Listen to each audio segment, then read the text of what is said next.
Hello, everybody. Hi.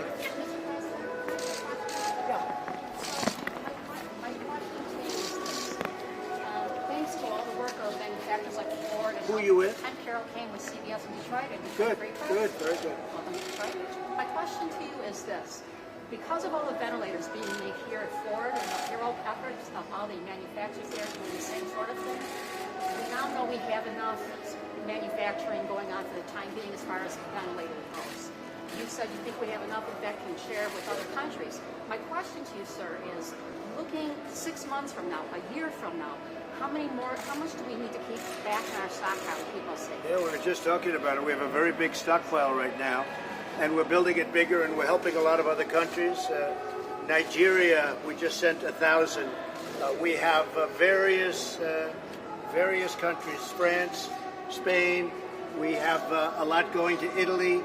We have a lot going to a different, probably 15, 18 countries. They're calling us. We had the capacity to do this. Nobody else did. So every state now has more than they need, and our stockpile is totally full. We have a tremendous amount. So now we're really helping other countries where they're, losing a lot of people because they don't have ventilators. A ventilator is hard to do, and I want to say that Ford and General Electric have done an incredible job working together, and also the companies that work with you. They really did. They did a great job. They do a great car, and they really did a great job on the ventilators. And I hear the quality of the ventilator has been really top of the line. Thank you. Mr. President. We really appreciate it, fellas. Mr. President, there was a lot of interest about whether you would end up wearing a mask today. Yeah. Could you just take us through your thought process of why you decided not to wear a mask? I had one on before. I wore one in this back area, but I didn't want to give the press the pleasure of seeing it. But no, where I had it in the back area, I did put a mask on. Did you have the goggles on too as well, sir? I did. I had goggles and a mask right back there. Why would you not be? And here's another one. Why would you not be wearing it? So Because in this area, why would you not be take wearing it here, sir? Not necessary here. Well, everybody's been tested, and I've been tested. In fact, I was tested this morning, so it's not necessary. But the executives are wearing them. Well, that's their choice. I was given a choice, and I had one on in an area where they preferred it, so I put it on, and it was very nice. It looked very nice, but they said not necessary here. Yeah, please. What about the example that it would set for other Americans? Well, I think it sets an example. I think it sets an example both ways, and as they say, I did have it on. Thank you. Yeah, please. Mr. President. I just like your question so much. You know what? It was such a nice question. No, wait, it's a great question. Here's the question for you.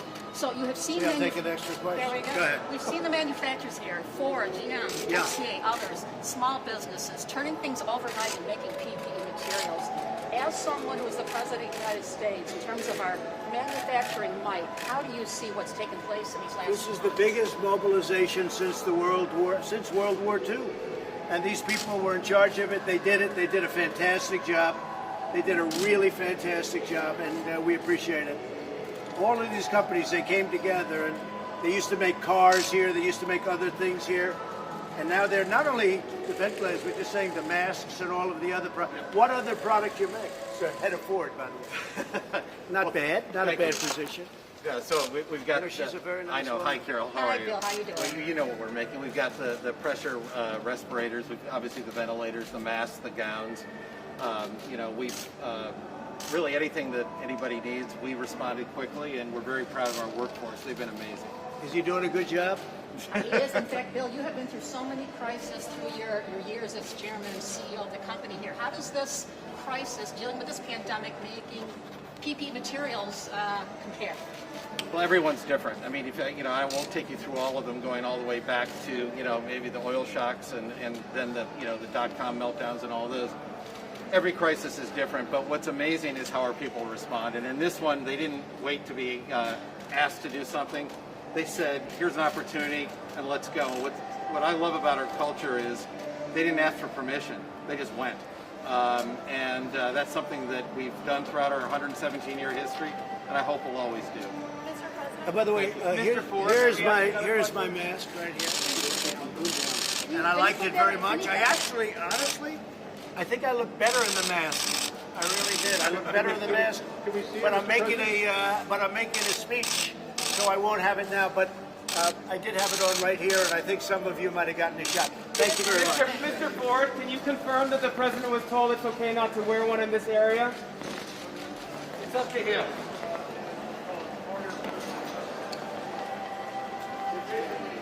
Keeps the occupant safe. It takes in fresh air. Oh, that's good. And we use automotive components. So we heard the message that we need to go quickly. We built 32,000 of these respirators, and we've shipped 887,000. Like a seatbelt, something? It's just, if you walk around here, you can see the respirator. It just holds the respirator. So on the first day when we had this conversation, the drawing, we said, how do we use automotive? And so we thought about staying out of a climate controlled city in F-150, take a battery pack off of the wall tool, battery source, and then a filter to filter the air. I hear it's a very high-grade ventilator. Yeah, it's great. They've done a great job.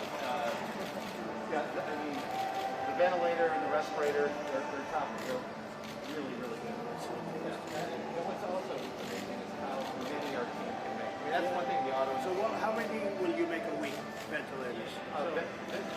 Ventilators, we're ramping up to 6,000 a week. So, folks, it's 6,000 ventilators a week. Think of that. From a running start, which wasn't much of a run, actually. So we had very few in this country, almost none.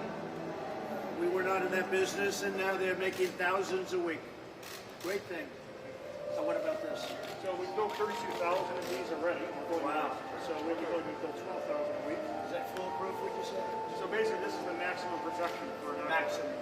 It basically blows filtered air, filters out the virus, filtered air over the occupant space. So if they're in a large ICU ward, or they're in one of these makeshift ICU ward, there's a lot of the virus that could be in the air.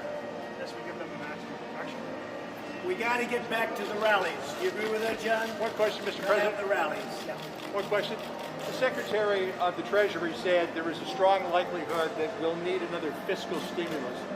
To your thinking, what shape would that take? I think we will. I think we're going to be helping people out. We're going to be getting some money for them during the artificial, because it really is. It's an artificial closure. And now we're going to be able to open it up. This isn't like for long-term problems, and it takes years and years to have it come back. The Depression took 12 years, 14, 15 years. We're going to be back next year, maybe even in the fourth quarter. In a few months, we're going to be back. Because we closed it, and now we open it. But I would say there could be one more nice shot, one more nice And dose. what do you think should be in it? Well, I'd let you know, and I know exactly, but I'd rather do it at the appropriate time. We know what payroll Today tax we're cut. celebrating these great companies doing ventilators and other equipment, but we have a very, very specific plan, and it'll be great for the American people, and our economy is going to be back soon, and Ford and General Electric and these great companies that helped us so much in a time of need, they're going to be very happy. They're going to be, and you're already gearing up. I know you're gearing up. Your lines are starting to roll, making cars again. So a lot of things are happening. And by the way, on our southern border, it's never been so secure. We're up to almost 200 miles of wall, and we have never had, that whole area is, nobody comes through that area. The area where the wall goes up, that's the end of that. And so you're having this speech here this afternoon. What are you thinking about in terms of campaign rallies? When will you be able to get back to big So rallies? as soon as you're able to have people get in, we've never had an empty seat since the day I came down the escalator with our future First Lady. We've never had an empty seat. You know that. And would have thousands of people we sent away. And I think the demand now, from what we see, is greater than ever before. We're going to have to go to certain states where we're able to. Look, I don't want to have a stadium where you're supposed to have a person and then 7 empty seats and then another person. So we might do some outdoor big ones, and we may also just wait till the stadiums can open up. I think it's going to be soon. We'll go to a place like Florida. We'll go to a place like maybe Georgia or some other place where they're going to be opening up. Whoever opens up first. The demand has been incredible to get going with the rallies. I just hear the music in the background. I'm saying, we've had rallies like nobody's ever had, and we would love to get back to that. I think it's going to be sooner rather than later. And I know you were asked about this briefly this morning, this new AstraZeneca vaccine from Oxford that HHS has invested $1 billion in. How much promise do you think that holds for an early vaccination program? I think it holds tremendous promise, but we have many other companies who are just about as far along. We have many companies. We have the greatest pharmaceutical companies in the world. They're equally, they're really in a position, and I'm not only talking about vaccine, I'm talking about cures and therapeutics. Therapeutically, we have some things coming out which we think are going to be great, but they have to be tested quickly, and we're doing it very quickly. Who would get the vaccine first? First responders, elderly people? Right now, what we're doing is we're setting logistically with our military. Our military is in gear so that we can give 150, 200 million shots quickly. The military is in gear. We can move a couple of 100,000 soldiers immediately in time of emergency. So this is not nearly as big a deal as that. It's equally as important, perhaps, but it's not as tough logistically. But how would you prioritize it? I'll sit down with a lot of people and we'll figure it out. We're going to sit down with the military, and we hope to be in that position fairly soon. So rather than having the vaccine, doing the test, and then starting to gear up, we're taking a risk because, it could be that if something happened, but I don't think that's going to be. But in addition to that company, we have other companies that are very far advanced. And also, don't forget, therapeutics and cure. We're talking about a vaccine in this case, but therapeutics and cure. And frankly, that's my first choice because that would take care of people that are in trouble right now. Okay?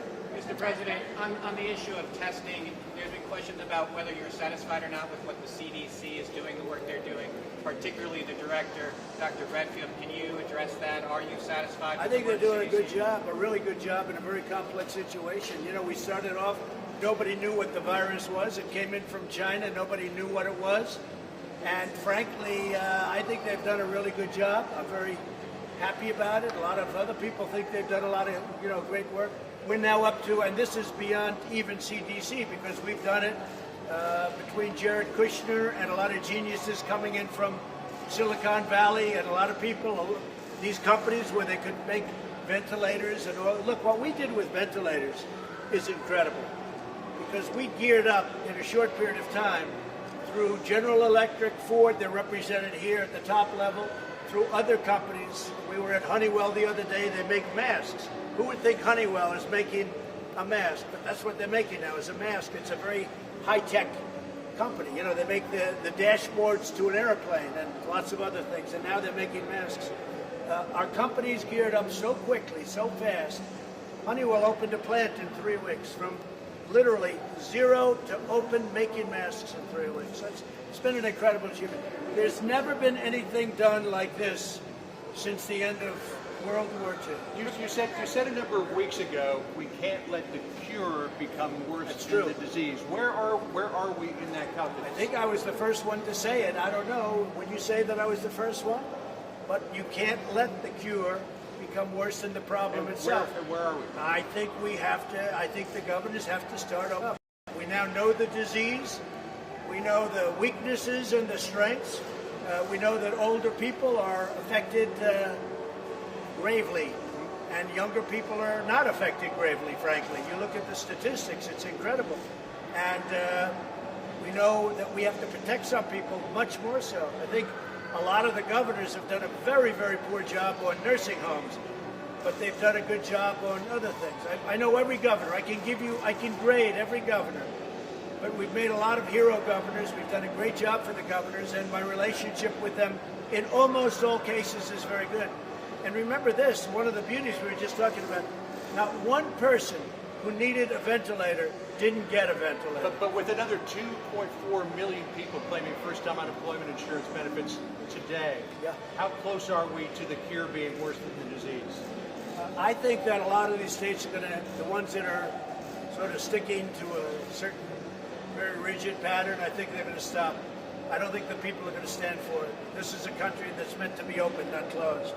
And we did the right thing, John. We saved millions of lives, millions and millions of lives. You would have had anywhere from 1.5 million to 2.5 million, 3 million lives. Think of it.